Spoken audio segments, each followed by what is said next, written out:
الدعاء إنه الابتهال إلى الله بالسؤال أي التضرع إلى الله لطلب العون. Dua ndugu zangu Waislamu ni kujipinda na kunyenyekea kwa Allah tabaraka wa taala katika kumwomba msaada, warakhabatu fima indahu min alkhair, na kuwa na ile shauku na pupa kwa yale yako mikononi mwake Allah tabaraka wa taala kuyafikia na kuyapata miongoni mwa khairi zake, watadarru ilayhi fi tahqiqi almatlub, na kunyenyekea na kujipinda kwake Allah katika kuhakikisha kufikia kile unachokitafuta, wanajatu min almahrub, na kunusurika na kutengwa mbali na kile ambacho unachokiokopa.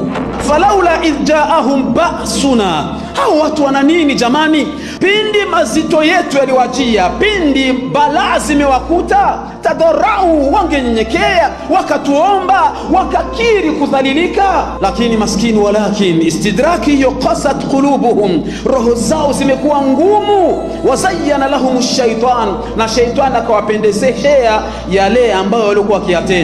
Kwa nini ndugu yangu Muislamu unajibana katika dua? Waqad ya'taqidu al-ba'd anna hunaka umniyat qad takunu mustahila. Usishangai kuna mtu katika programu zake anapangilia, anafikia kwenye jambo anasema hili haliwezekani. Hata waganga, kwa mganga wamesema kwamba huyu ugonjwa hautopona, ameshakuwekea saini, mrudisheni mgonjwa nyumbani akasubirie tu ati ale vizuri, asubiri siku yake ya kufa. Familia nzima wanavunjika moyo, watu wanakata tamaa. Kwa nini? Huyu kasema ni binadamu.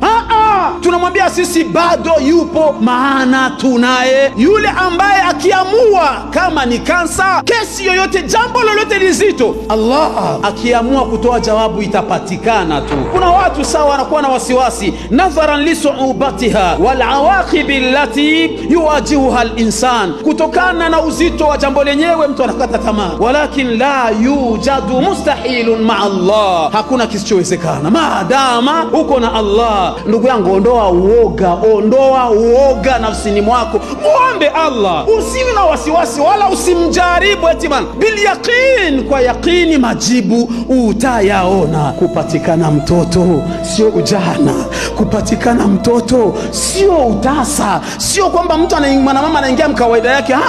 Kupatikana mtoto ni utashi wako wewe. Ukitaka Allah nitampata huyo mtoto. Alichelea akajiombea polepole asichekwi. Natija ilikuwaje ndugu zangu Waislamu? Fanadatuhu malaika, malaika walimuita Zakaria, wa huwa qaimun yusalli, wanamuita malaika ili wampe bishara njema. Wanamkuta kwenye msala mahala pake, sio kwamba walimkuta kijiweni. Na wallahi, pamoja na miaka 100 na miaka 90 ya mke wake na utasa wa mke wake, alimzaa mtoto anaitwa Yahya. Wewe unaoga gani ndugu yangu Muislamu? Ati umemwoa mke wako mna miaka 2 mitatu, umeshakata tamaa.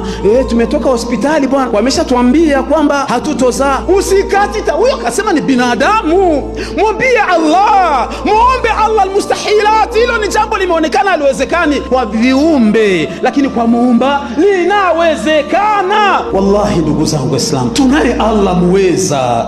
Acha kujibana Muislamu, mlilie Allah. Usitazami hata siku moja ukubwa wa shida zako, tazama ukubwa wa Muumba wako Allah tabaraka wa taala. Isalillah, muombe Allah hata yale unayaona kwako, yale ambayo unaona c'est que tu vois que c'est impossible, yale unaona kwamba hayawezekani kabisa.